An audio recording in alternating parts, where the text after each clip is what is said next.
Welcome back to my another video. ನೀವು ನೋಡ್ತಾ ಇದ್ದೀರಾ B suspects YouTube channel. Video start ಮಾಡೋಕ್ಕೂ ಮುಂಚೆ ಆ ಯುವತಿ ಆತ್ಮಕ್ಕೆ ಶಾಂತಿ ಸಿಗಲಿ ಅಂತ ಕೇಳುತ್ತಾ ವಿಡಿಯೋ ಸ್ಟಾರ್ಟ್ ಮಾಡೋಣ. ಹುಬ್ಬಳ್ಳಿಯ ಪ್ರತಿಷ್ಠಿತ ಕಾಲೇಜಾದಂಥ BBB ಕಾಲೇಜಿನಲ್ಲಿ ವ್ಯಾಸಂಗ ಮಾಡ್ತಿದ್ದಂಥ 23 ವರ್ಷದ ನೇಹಾ ಹಿರೇಮಠ ಅನ್ನೋ ಹುಡುಗಿ ಮೇಲೆ ಫಯಾಜ್ ಅನ್ನೋ ಆರೋಪಿ ಬರ್ಬರವಾಗಿ HOD ರೂಮ್ ಮುಂದೆ ಹತ್ಯೆ ಮಾಡಿರೋದು. ಇದು ನಮ್ಮ ಕರ್ನಾಟಕದಲ್ಲಿ ಆಗಿರೋದು, ಹುಬ್ಳಿನಲ್ಲಿ. ಮೋಟಿವ್ ಇಷ್ಟೇ, ಹತ್ಯೆ ಮಾಡೋದಕ್ಕೆ ಮೋಟಿವ್ ಇಷ್ಟೇ, ಕ್ಲಿಯರ್ ರಿಜೆಕ್ಷನ್.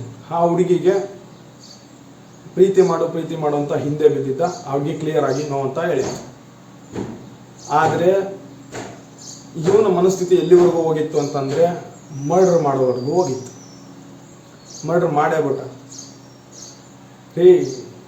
ಎಲ್ಲಿವರೆಗೂ ಆ ಮೋಟಿವ್ ಅದು ಯಾವ ಪರಿ ಮೋಟಿವ್ ಅಂದರೆ, ಆ ಮನಸ್ಥಿತಿ ಎಲ್ಲಿವರೆಗೂ ಹೋಗಿದೆ ಅಂದರೆ, ಮುಂಚೆ ಮನಸ್ಥಿತಿ ಕ್ಲಿಯರ್ ಆಗಿ ನೋ ಅಂತ ಹೇಳಿದ್ರೆ ಆ್ಯಸಿಡ್ ಹಾಕ್ತಿದ್ರಿ, ಆ್ಯಸಿಡ್ ಹಾಕೋ ಮನಸ್ಥಿತಿ ಇತ್ತು. ಬರ್ತಾ ರೇಪ್ ಮಾಡಿ ಮರ್ಡರ್ ಮಾಡೋ ಮನಸ್ಥಿತಿಗಳು ಬಂತು. ಈಗ ಡೈರೆಕ್ಟ್ ಎಲ್ಲಿ ಸಿಕ್ಕರೆ ಅಲ್ಲಿ ಮರ್ಡರ್ ಮಾಡಿಬಿಡೋದು, ಚಾಕು ತಂದು ಚುಚ್ಚಿ ಮರ್ಡರ್ ಮಾಡಿಬಿಡೋದು ರೀ. ಎಲ್ಲಿವರೆಗೂ ಹೋಯ್ತು ರೀ ಮನಸ್ಥಿತಿ ನಿಮ್ಮದು? ಕಾನೂನು ಸುವ್ಯವಸ್ಥೆ ಏನಾಗಿದೆ ರೀ ಕರ್ನಾಟಕದಲ್ಲಿ ಅಲ್ಲ, ನಮ್ಮ ದೇಶದಲ್ಲಿ ಏನಾಗಿದೆ ರೀ ಕಾನೂನು ಸುವ್ಯವಸ್ಥೆ? ಕೆಟ್ಟೋಗಿದೆ ಅಂತ ಹೇಳಿದ್ರೆ ತಪ್ಪು, ಬಟ್ ಅದೇ ಸತ್ಯ ಅಲ್ಲ. ಕೆಟ್ಟೋಗ್ಬಿಟ್ಟಿದೆ, ಕಾನೂನು ಸುವ್ಯವಸ್ಥೆನೇ ಇಲ್ಲ.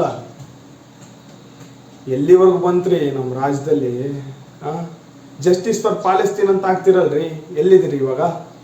ನಮ್ಮ ರಾಜ್ಯದಲ್ಲಿ ನಮ್ಮ ದೇಶದಲ್ಲಿ ಆಗೋ ಯಾವುದು ಒಂದು ಅಹಿತಕರ ಘಟನೆ, ಹತ್ಯೆ, ರೇಪು, ಮರ್ಡರ್ಗಳು ಯಾವ ನಿಮ್ಮ ಕಣ್ಣಿಗೆ ಕಾಣಿಸೋದೇ ಇಲ್ಲ. ಬೇರೆ ದೇಶದ ಮಾತ್ರ ಕಾಣಿಸೋದ? ಅವರಿಗಷ್ಟೇ ಜಸ್ಟಿಸ್ ಫಾರ್ ಪಾಲೆಸ್ತೀನ್ ಅಂತ ಕೇಳೋದ ನೀವೆಲ್ಲ? ರೀ ನಮ್ಮ ರಾಜ್ಯದಲ್ಲೂ ಆಗಿದೆ ರೀ, ಎಷ್ಟೋ ಹತ್ಯೆಗಳಾಗಿದ್ದಾವೆ. 12 ವರ್ಷದಿಂದ ಸೌಜನ್ಯ ಕೇಸ್ ಉಜ್ರೇಲಿ, ಧರ್ಮಸ್ಥಳ ಉಜ್ರೇಲಿ, ಇದುವರೆಗೂ ಆ ಹುಡುಗಿಗೆ ನ್ಯಾಯ ಸಿಕ್ಕಿಲ್ಲ ರೀ. ಎಷ್ಟು ಜನ ಆಗಿದ್ರಿ ಜಸ್ಟಿಸ್ ಫಾರ್ ಪಾಲೆಸ್ತೀನ್ ಅಂತ ಆಗಿದವ್ರು? ಎಷ್ಟು ಜನಕ್ಕೆ ಸೌಜನ್ಯ ಬಗ್ಗೆ ಗೊತ್ತ್ರಿ ನಿಮಗೆ? ಗೊತ್ತೇನ್ರಿ? ಗೊತ್ತಿಲ್ಲ. ಜಸ್ಟಿಸ್ ಫಾರ್ ಪಾಲೆಸ್ತೀನ್ ಏನ್ರಿ? ಎಲ್ಲಿವರೆಗೂ ಬಂತ್ರಿ? ಸ್ವಲ್ಪ ತಲೆಯಲ್ಲಿ ಬುದ್ಧಿ ಇಟ್ಕೊಳ್ರಿ. ಎಲ್ಲೆಲ್ರಿವರೆಗೂ ನಮ್ಮ ಮನೇಲಿ ಹೆಣ್ಮಕ್ಳಿದ್ದಾರೆ ರೀ. ಹಿಂಗಾದ್ರೆ ಹಿಂಗೆ ಮರ್ಡರ್ಗಳು ಆಗ್ತಾ ಇದ್ರೆ ನಾವು ಹೆಂಗೆ ಕಳಿಸ್ಬೇಕು ರೀ ಕಾಲೇಜ್ಗಳಿಗೆ ಹೆಂಗೆ ಕಳಿಸ್ಬೇಕು? ಕೆಲ್ಸಕ್ಕೆ ಹೆಂಗೆ ಕಳಿಸ್ಬೇಕು? ಬೇರೆ ರಾಜ್ಯದಿಂದ ಬರ್ತಾರೆ ಇಲ್ಲಿಗೆ, ಅವರಿಗೆ ಇಲ್ಲಿ ಸೇಫ್ ಅಂತ ಹೆಂಗ್ರಿ ಅನ್ಸ್ಬೇಕು ಅವರಿಗೆ? ಹಿಂಗೆ ಮರ್ಡರ್ಗಳಾಗ್ತಾ ಇದ್ರೆ ಏನ್ರಿ? ಮನೆಯಲ್ಲಿ ಮಕ್ಕಳಿದ್ರೆ ಅಷ್ಟೇ ರೀ, ಸೆಲ್ಫ್ ಡಿಫೆನ್ಸ್ ಕಳಿಸ್ಬೇಕು. ಹೆಣ್ಮಕ್ಳಿದ್ರೆ ಅವರಿಗೆ ತಿರುಗಿಸಿ ಡೇಟ್ ಬಿಡಂಗೆ ನಾವು ಕಳಿಸ್ಬೇಕು. ಕರಾಟೆ, ಕುಂಫು ಎಲ್ಲ ಕಳಿಸ್ಬೇಕು ಇನ್ಮೇಲೆ. ಇಲ್ಲ ಮನೇಲೇ ಇಟ್ಕೊಂಡ್ಬಿಡ್ಬೇಕು ಹೆಣ್ಮಕ್ಳನ್ನ, ಕಾಲೇಜಿಗೆ ಕಳಿಸ್ಬಾರ್ದು, ಎಲ್ಲಿಗೂ ಕಳಿಸ್ಬಾರ್ದು ಅಲ್ವಾ? ಈ ಥರ ಮನಸ್ಥಿತಿ ಇರೋರು ಇರ್ತಾರೆ ಅಂತ ಯಾರಿಗೆ ಗೊತ್ತು? ಪಾಪ ತಂದೆ ತಾಯಿಗಳಿಗೆ ಯಾರಿಗೆ ತಾನೇ ಗೊತ್ತು ಹೇಳಿ? ಕಳಿಸಿರ್ತಾರೆ ಪಾಪ ಮನೇಲಿ, ಏನೋ ಓದ್ತಾಳಲ್ಲ ಬಿಡು ನನ್ನ ಮಗಳು ಅಂತ. ಈ ಥರ ಮರ್ಡರ್ ಆಗಿ ಮನೆಗೆ ಬರ್ತಾಳಂತ ಯಾರಿಗೆ ಗೊತ್ತ್ರಿ? ಎಲ್ಲಿವರೆಗೂ ಬಂತ್ರಿ ಕಾನೂನು ವ್ಯವಸ್ಥೆ? ಏನೋ ಒಂದು ಟ್ವೀಟ್ ಮಾಡಿಬಿಡ್ತಾರೆ, ಇದನ್ನ ನಾನು ಖಂಡಿಸ್ತೀನಿ, ಜಸ್ಟಿಸ್ ಫಾರ್ ನೇಹಾ ಹಿರೇಮಠ. ಒಂದು 3 ದಿವಸ 4 ದಿವಸ ಹಾಕ್ಬಿಡ್ತೀರಾ, ನ್ಯೂಸ್ ಅವ್ರು ಕೂಡ 1-2 ದಿವಸ ತೋರಿಸ್ಬಿಡ್ತೀರಾ, ಬಿಟ್ಬಿಡ್ತೀರಾ ಕೈನ. ಅದೇ ಸೌಜನ್ಯ ಕೇಸಲ್ಲೂ ಅದೇ ಆಗಿತ್ತು, ನ್ಯಾಯ ಹಿರೇಮಠ ಕೇಸಲ್ಲೂ ಅದೇ ಆಗೋದು.